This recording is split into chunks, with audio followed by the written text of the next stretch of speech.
샬롬! 네, 여러분 한 주도 재미있게 잘 보냈나요? 지난주가 어떤 주일이었죠? 네, 부활주일이었죠.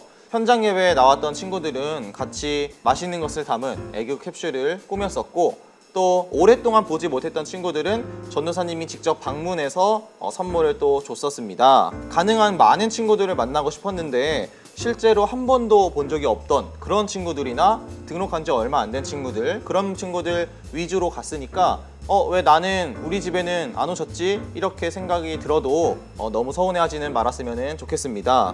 이번에 보지 못했던 친구들도 조만간 꼭 볼 수 있기를 바라요. 여러분, 그리고 성경 잘 읽고 있나요? 우리가 매일매일 성경을 읽고 있는데 결코 쉬운 일은 아닐 거예요.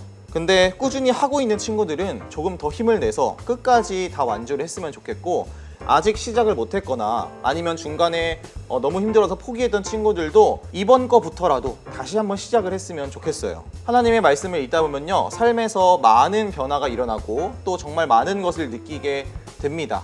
그래서 그것을 꼭 여러분과 함께 느낄 수 있기를 원합니다. 오늘부터는 우리가 매주 읽고 있는 성경 말씀 중에서 한 부분씩을 뽑아서 이렇게 말씀을 전할 건데, 오늘 말씀은 욥기 말씀이에요. 오늘은 어떤 이야기가 있는지 우리 한번 들어보도록 하겠습니다. 여러분, 욥기라는 성경에서는 주인공이 누구일까요?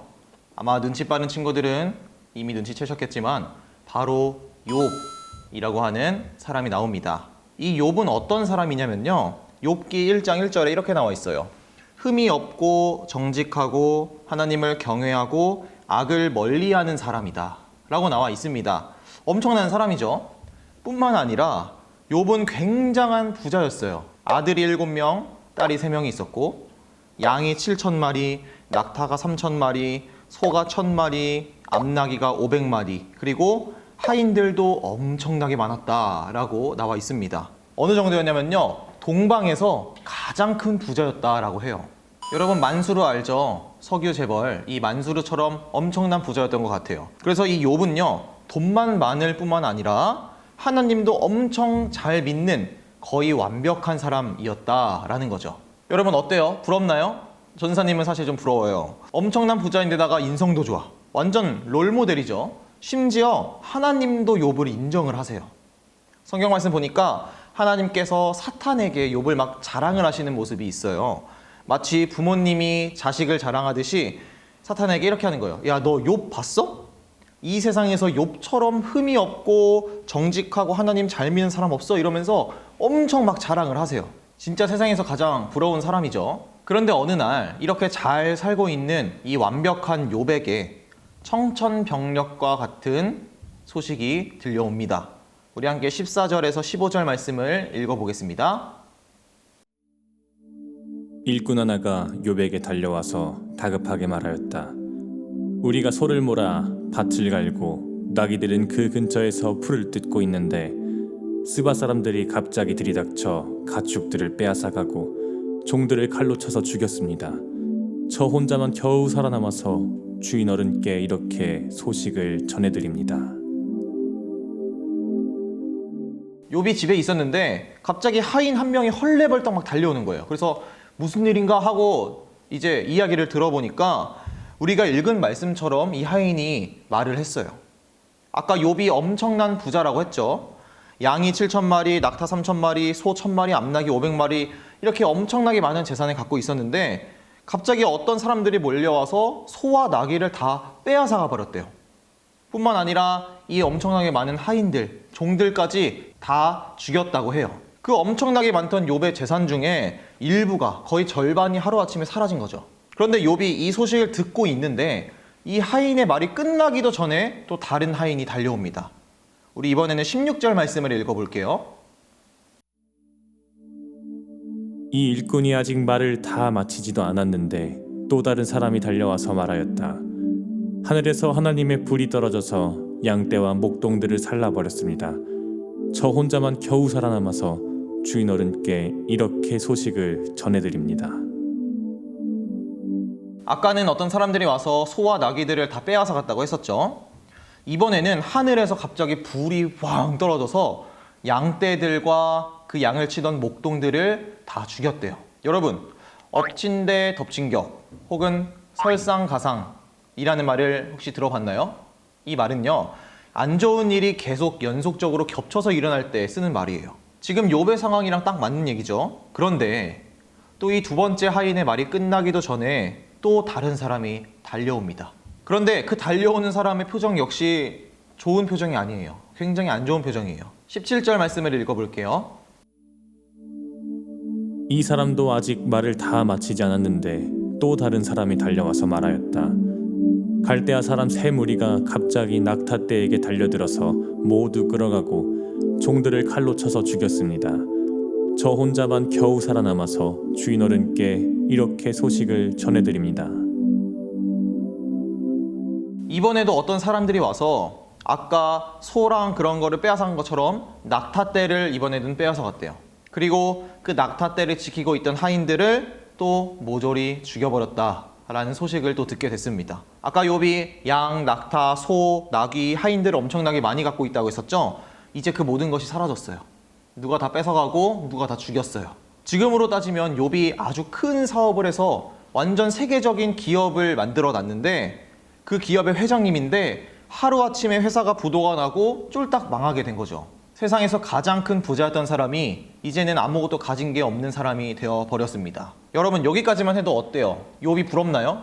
전혀 아니죠. 진짜 인생에서 가장 안 좋은 일들을 한꺼번에 다 겪은 사람인 것 같아요. 그런데 여기서 끝이면은 좋겠지만 또 어떤 사람이 달려오기 시작을 합니다. 이번에는 18절, 19절 말씀을 읽어볼게요.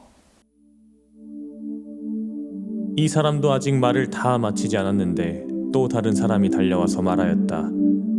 주인 어른의 아드님과 따님들이 큰 아드님 댁에서 한창 음식을 먹으며 포도주를 마시는데 갑자기 광야에서 강풍이 불어와서 그 집 내 모퉁이를 내리쳤고 집이 무너졌습니다.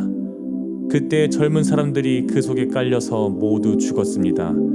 저 혼자만 겨우 살아남아서 주인 어른께 이렇게 소식을 전해드립니다. 이번에는 어떤 소식이었나요? 욥의 자녀들이 이 첫째 아들의 집에서 다 함께 식사를 하고 있었는데 갑자기 강풍이 불어서 집이 무너졌어요. 그리고 그 집에 있던 사람들은 모두 깔려서 죽었다라는 그런 아주 슬픈 소식이 들려왔습니다. 욥의 아들 7명, 또 딸 3명이 하루아침에 모두 다 죽은 거예요. 동시에. 이 모든 일이 단 하루 만에 벌어진 일이에요, 여러분. 욥은요, 하루 만에 말 그대로 모든 것을 잃게 되었습니다. 전 재산을 잃고 그 많던 하인들을 잃고 사랑하는 자녀들까지 다 잃게 되었어요. 여러분, 이 욥은 어떤 마음이었을까요? 슬프다, 고통스럽다, 화가 난다, 뭐 이런 말로도 표현을 할 수 없을 만큼 엄청나게 비참하고 참담한 마음이었을 거예요. 전도사님은 아마 상상할 수도 없는 그러한 마음이었을 거예요. 여러분은 지금까지 살면서 가장 슬펐고 가장 힘들었고 가장 고통스러웠던 적이 언제였나요? 아니면 욥만큼은 아니지만 갑자기 나한테 아주 안 좋은 일이 생긴다고 하면 그때 여러분은 어떤 마음을 가질 것 같나요? 전도사님도 지금까지 살면서 굉장히 슬펐던 일도 있었고 힘들었던 일도 있었어요. 그때 전도사님은요, 솔직히 울기도 했었고 또 욕도 했었고 심지어 하나님을 원망하기도 했었던 것 같아요. 그런데 오늘 세상에서 가장 안 좋은 일을 연속해서 계속 겪었던 이 욥은요, 참 이상한 말을 해요. 우리 함께 21절, 22절 말씀을 읽어보도록 할게요. 이렇게 말하였다.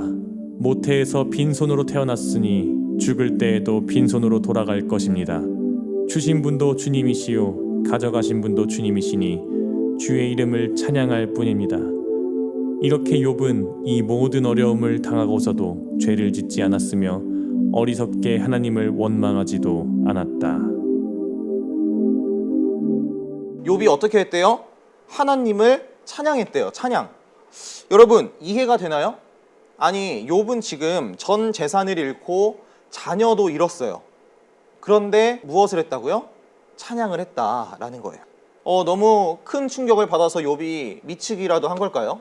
아니면은 제정신을 이제 유지하지 못하고 모든 것을 놔버린 그런 상태였을까요? 성경에는요, 욥이 미치거나 정신을 잃은 것이 아니다라고 나와 있어요. 오히려 이 모든 어려움을 겪고서도 죄를 짓지 않았고 하나님을 원망하지 않았다고 해요. 아까도 말한 것처럼 사람들은 안 좋은 일이 생기거나 충격적인 일이 생기면은 누군가를 원망하기도 하고 막 욕을 하기도 하고 어떤 죄를 짓기도 해요. 그런데 이 세상에서 가장 안 좋은 일을 겪은 이 욥은 그러지 않았다라는 거죠. 어떻게 이런 고통스러운 일들을 계속 겪은 이 사람이 이렇게 하나님을 원망하지도 않고 죄를 짓지도 않을 수가 있었을까요? 좀 전에 읽은 말씀을 보면 욥은 이런 말을 해요.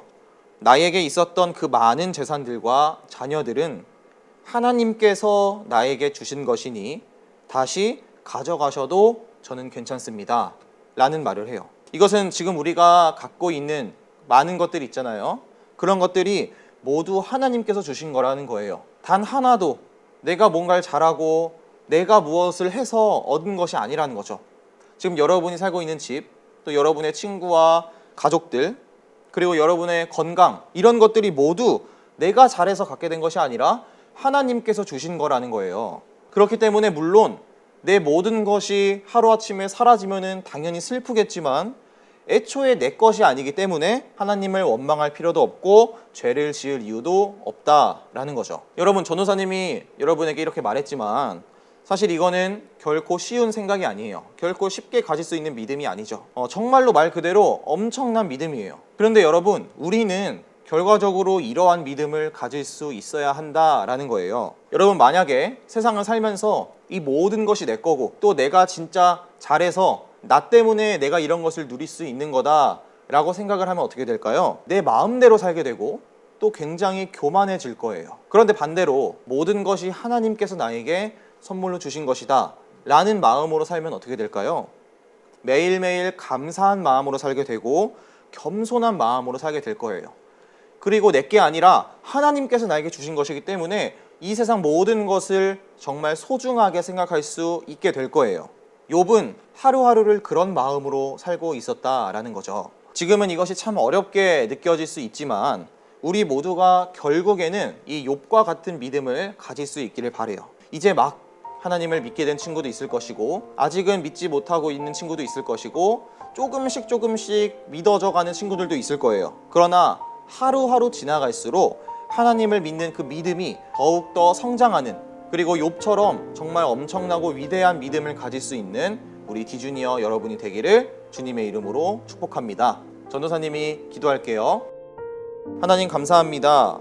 오늘 말씀에서 욥은 세상에서 제일 안 좋은 일들 그리고 고통스러운 일들을 겪었지만 죄를 짓지 않고 하나님을 원망하지 않았음을 배웠습니다. 욥이 이렇게 할 수 있었던 이유는 지금까지 내가 누려왔고 가지고 있었던 모든 것들이 내가 잘해서 된 것이 아니라 하나님께서 나에게 주신 것임을 알고 있었기 때문입니다. 이 놀랍고도 위대한 믿음을 우리 주니어 친구들도 가질 수 있게 해주세요. 지금은 비록 믿음이 작고 연약할지 몰라도 결국에는 욥처럼 굳건하고 강한 믿음을 가질 수 있게 도와주세요. 예수님의 이름으로 기도드렸습니다. 아멘. 주님께서 가르쳐주신 기도로 오늘 예배를 마치도록 하겠습니다. 하늘에 계신 우리 아버지여, 이름이 거룩히 여김을 받으시오며 나라가 임하시오며 뜻이 하늘에서 이루어진 것 같이 땅에서도 이루어지이다. 오늘 우리에게 일용할 양식을 주시옵고 우리가 우리에게 죄 지은 자를 사하여 준 것 같이 우리 죄를 사하여 주시옵고 우리를 시험에 들게 하지 마시옵고 다만 악에서 구하시옵소서. 나라와 권세와 영광이 아버지께 영원히 있사옵나이다. 아멘.